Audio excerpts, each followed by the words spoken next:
Dalam bahasa hikam itu beliau menyebutkan muncul mingkol bin zahidin aurohibin. Di dalam hati kita muncul condong nang Allah, sing kula maksud Allah urip sak njroning rasa, atau mingkol bin rohibin madepe terhadap makhluk. Di sini Pak. Oke, gak terima. Iku lah ijma qiyas. Qur'ane mana? Kalau itu disebut syirik.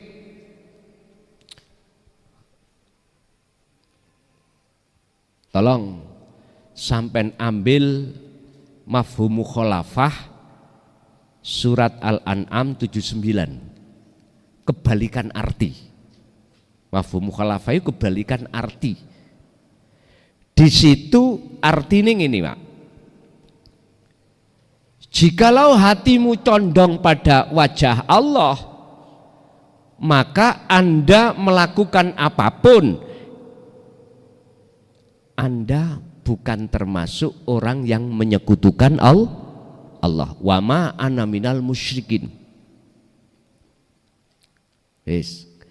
Berarti kebalikan ayat ini, apabila Anda melakukan ibadah model apapun, jenis apapun, tapi jikalau hati condongnya itu terhadap isi samawati wal ardo, bahkan hanifan, pasti di situ manafi itu tidak ada.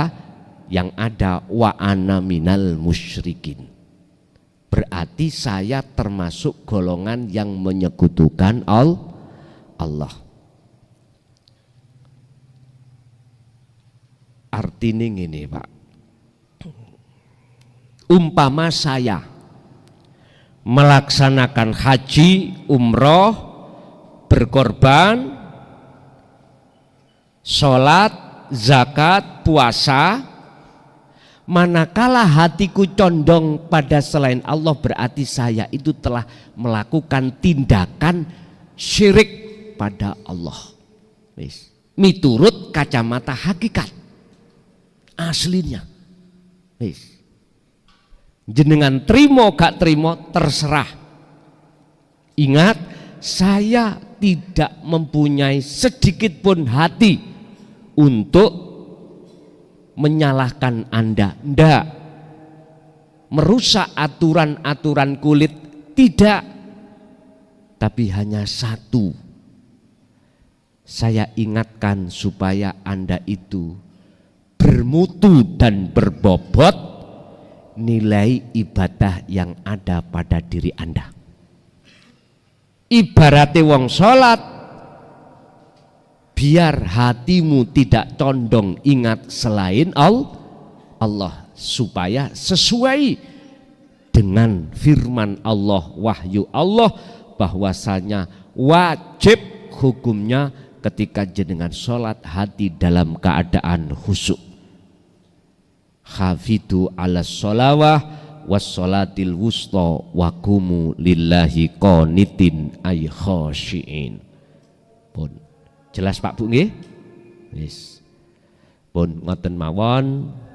Jadi kesimpulannya, yang diterima oleh Allah itu bukan kulite, bukan daginge. Nek daginge kulite di mata manusia diterima, tapi Allah hanya menerima takwanya. Lah takwa itu tandane kalau dalam hatimu sudah tidak merasa kalau dirimu yang melakukan. Terus siapa? Yo hidup dalam dirimu. Siapa?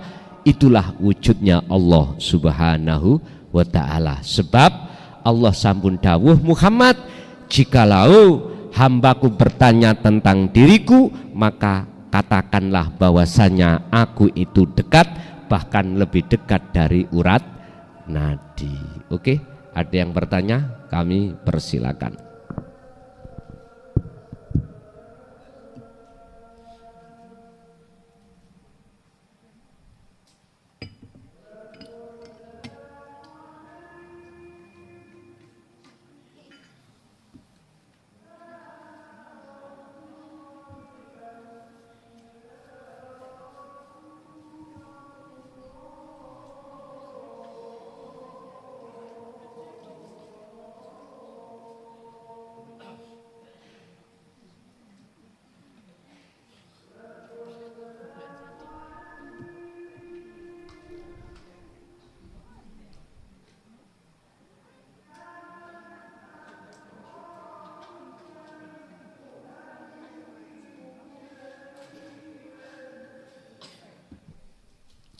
Bapak Ibu hadirin jamaah rahimakumullah. Sebagai bahan renungan, jikalau kita tidak mau melepaskan rasa keakuan diri sebagai manusia yang melakukan, coba renungkanlah surat An-Nisa ayat 48. Ini sebagai bahan pertimbangan hati jenengan, jikalau masih tetap Anda menolak tentang dinu tauhid untuk melepaskan syirik dalam hati jenengan gak mau, tolong renungkanlah surat An-Nisa ayat 48. A'udzubillahi minasyaitonirrajim. Bismillahirrahmanirrahim. Innallaha la yaghfiru ayyushraka bihi wa yaghfiru ma duna dzalika liman yasha.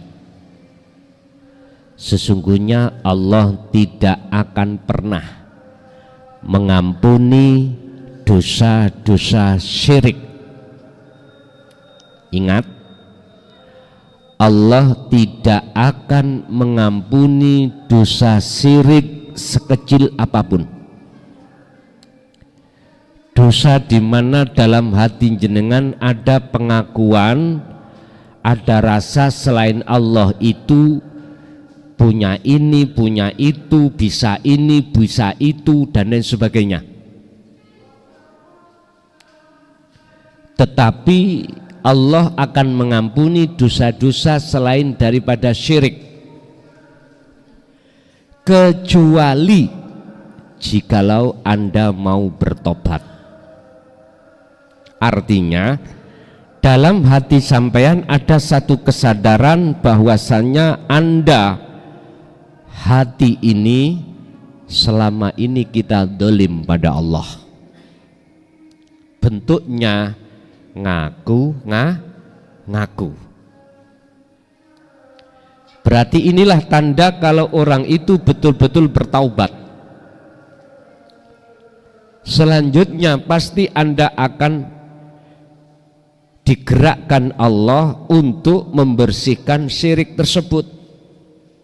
Lewat mana? Lewat pembersihan daripada syirik itu, apa yang tertuang dan tercatat di depan kaos saya ini. Apa? Eling, dzikir. Sengaja saya memang pakai ini, cek kok woco ini loh. Takok kanok tunggale yang embo iki mandelala kok ya ono meja ngono ae. Wah, cocok ngono.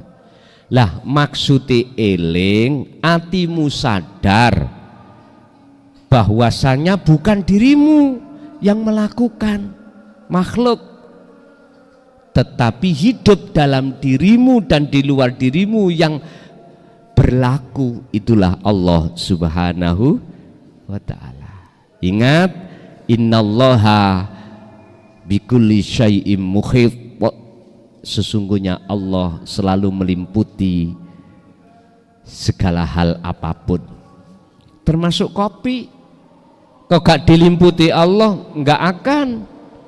Kopi itu bisa memunculkan rasa pahit pada Rasulullah. Nggak akan Rasulullah bisa mensyafaati atau memberikan petunjuk terhadap umatnya.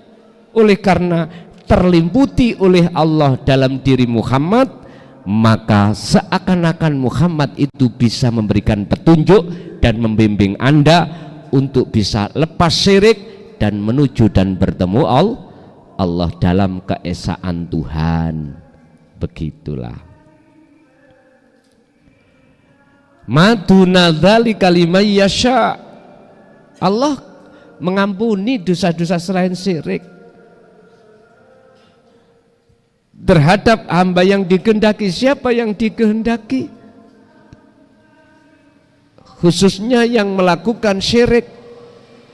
Itulah mereka hamba yang yastami'unal qaula wa yattabi'una aksanahu, mendengarkan ajaran tentang tauhid ketuhanan dan mengimani, selanjutnya mengamalkan, mengikuti. Baru itulah yang disebut taubatan nasuhan itu. Sehingga kehilangan tongkat cukup satu kali. Wis iku jadi bahan renungan, karena mengapa Allah tidak bisa mengampuni dosa syirik sekalipun secara jasmaniah jenengan itu berlaku bagus di mata manusia, ya, syariate wapi pola apike, cara notok-notoko saya itu haji bentahun Pak, umroh berkali-kali, sodako ikut terus, milih terus. Karena apa? Karena orang berada saya. Pabrik sak Mojokerto itu wae mukhlason. Umpama ya pendawe no iku. Gak rondo-rondo tuwa tok sing tak ingoni, sampak rondo-rondo enom. Rondo teles. Kau wabeh tak jamin. Tapi di dalam hatiku tidak ada takwa yang sebenar-benarnya takwa. Berarti saya secara hakikat masih melakukan syirik. Mengapa demikian harus kita lekas buang? Karena wa may yusyrik billah faqad iftara itsman 'adziman. Wis sampean ge renungan An-Nisa ayat 48. Sing gak gelem nampa tentang ilmu kaweruh iki lho, sampean ngen-ngen syirik iku. Sebab barang siapa yang menyekutukan pada Allah, maka dia betul-betul mengadakan dosa yang amat besar. Bon, Al-Fatihah.